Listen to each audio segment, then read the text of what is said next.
12월 22일 화요일 대림절 특별 새벽 기도회 두 번째 날 우리에게 주시는 하나님의 말씀은 갈라디아서 4장 3절에서 7절까지 말씀입니다.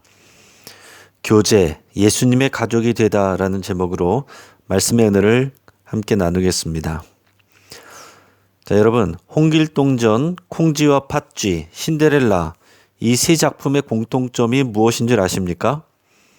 주인공이 느끼는 서름이 있다는 것입니다.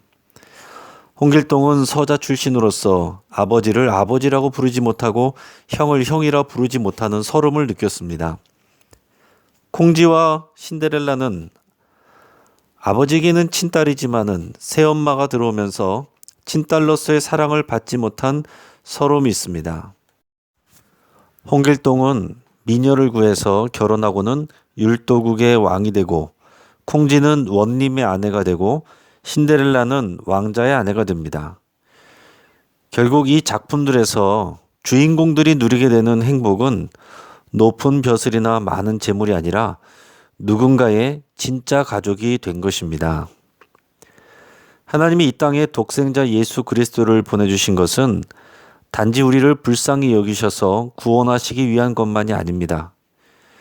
우리를 하나님의 백성으로 삼으셔서 다스리고 통치하시려고 하신 것만도 아닙니다.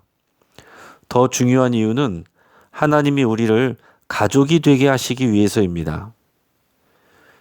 그리스도인이 된다라는 것은 교회를 다니는 것만을 의미하지 않습니다. 그리스도인이 된다는 것은 예수 그리스도로 인해서 우리가 하나님의 자녀가 되고 예수님의 가족이 되는 것입니다. 가족이 되는 것이 그리스도인이 누리는 교제의 진짜 의미입니다.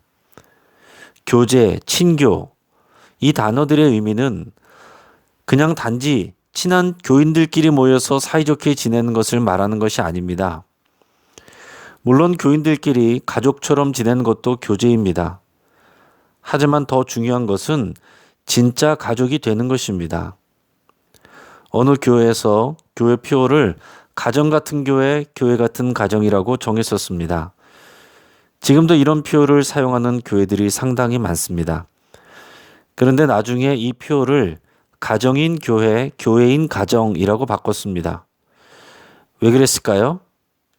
교회는 가정 같은 공동체가 아니라 진짜 가족 공동체입니다. 그리고 가정은 진짜 교회 공동체입니다. 가정은 작은 교회라고 할 수가 있습니다. 자, 여러분 생각해 보시기 바랍니다.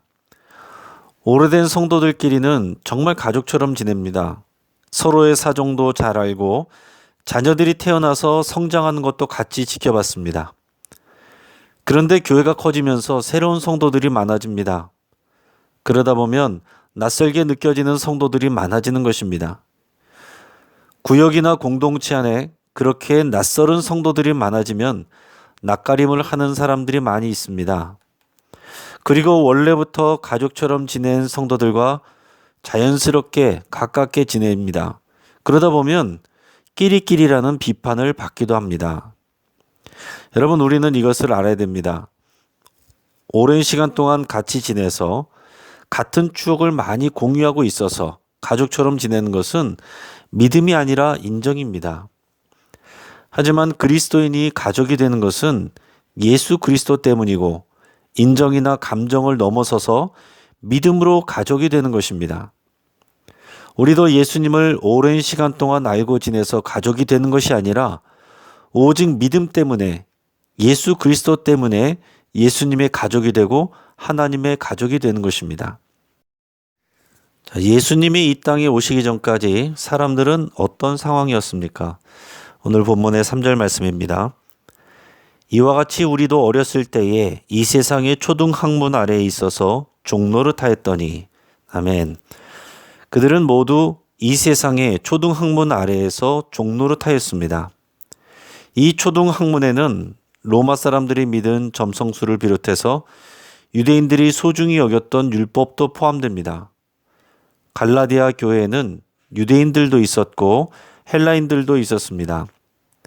예수 그리스도를 아는 지식, 즉 복음을 알고 믿기 전까지의 상태는 모두 초등학문 아래에 있는 것과 같습니다. 헬라인들이 믿었던 점성술이나 신화 등은 비성경적인 것이니까 그렇다고 쳐도 어떻게 율법이 초등학문이 될 수 있겠습니까? 하나님이 이스라엘 백성들에게 율법을 주셨습니다. 하지만 그것은 완전한 복음을 주시기 전까지 기능하도록 하는 초보적인 지식입니다. 진짜 지식이자 진짜 복음의 실체는 바로 예수 그리스도이십니다. 그러니까 예수 그리스도를 아는 복음을 믿고서도 율법에 묶여 있으면 율법주의가 되고 어리석은 자가 되는 것입니다. 예수 그리스도를 아는 복음을 믿고서도 세상 학문과 지식에 자신의 생명과 영혼을 맡긴다면 그것은 더더욱 미련한 일입니다. 그러면 하나님은 예수 그리스도를 왜 이 땅에 보내셨을까요? 오늘 본문 4절에서 7절까지의 말씀입니다. 때가 차매 하나님이 그 아들을 보내사 여자에게서 나게 하시고 율법 아래에 나게 하신 것은 율법 아래에 있는 자들을 속량하시고 우리로 아들의 명분을 얻게 하려 하심이라. 너희가 아들이므로 하나님이 그 아들의 영을 우리 마음 가운데 보내사 아빠 아버지라 부르게 하셨느니라. 그러므로 내가 이후로는 종이 아니요 아들이니 아들이면 하나님으로 말미암아 유업을 받을 자니라. 아멘. 하나님의 아들이신 예수 그리스도를 이 땅에 보내셔서 여자인 마리아에게서 나게 하시고 율법 아래에 나게 하셨습니다. 율법 아래에 나셨다라는 것은 예수님도 어릴 적에 율법을 배우고 암송하는 일을 하셨다는 것입니다. 예수님도 율법을 지키셨습니다. 절기 제사도 지키셨습니다. 하지만 그것은 율법이 진리이기 때문인 것이 아닙니다. 율법 아래에서 종노릇하고 있는 백성들을 속량하시기 위해서입니다. 율법은 사람들의 죄를 드러나게 합니다. 그래서 율법 아래에서는 언제나 죄책감을 느끼게 되고 종이 상전을 두려워하는 것처럼 하나님을 두려워하게 됩니다. 구약 성경에서 하나님은 언제나 두려운 하나님으로 나타납니다.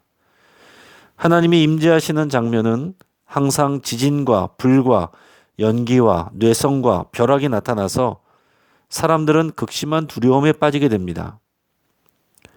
하나님은 이러한 관계를 예수 그리스도를 통해서 획기적으로 바꾸시기로 작정하신 것입니다. 예수님을 통해서 그리스도인들이 하나님의 아들이라는 명분을 얻게 하신 것입니다. 예수님을 믿으면 성령님이 우리에게 오셔서 우리 안에 거하십니다.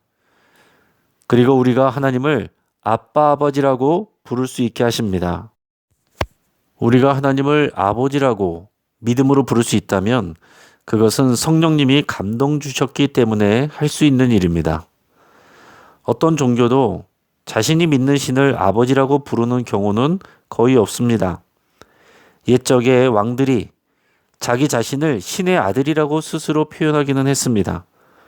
하지만 진짜 아버지와 아들처럼 친밀함을 느끼는 그런 관계를 설명하는 말이 아닙니다. 왕이 자신을 신과 같은 존재로 스스로 신격화하는 표현일 뿐입니다. 구약 성경에서도 하나님을 아버지라고 부르는 경우는 극히 드뭅니다. 39권의 구약 성경의 책들 중에서 하나님을 아버지로 설명하는 것은 15번에 그칩니다.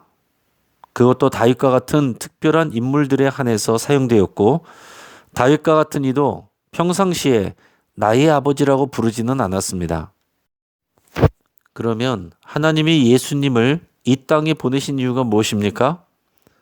예수 그리스도를 믿는 모든 그리스도인들이 하나님의 아들이 되기를 원하시기 때문입니다. 그래서 율법 아래에서 두려워하는 종이 아니라 예수 그리스도가 하나님을 아버지로 부르는 그 친밀한 관계의 아들이 되기를 원하시는 것입니다. 예수님이 아들이면서 하나님 나라의 모든 영광과 권위를 상속하는 것처럼 그리스도인들도 예수님과 같이 상속자가 되어서 유업을 받게 됩니다. 특별한 그리스도인만 선별되는 것이 아니라 모든 그리스도인들이 하나님의 아들들이 됩니다. 그러면 결국 우리 모든 그리스도인들은 하나님의 자녀들이 되고 형제가 되고 가족이 되는 것입니다. 이 믿음 때문에 그리스도인들은 서로를 가족이라고 부르게 되고 가족으로서 나누게 되는 모든 사랑과 정을 공유해야 합니다.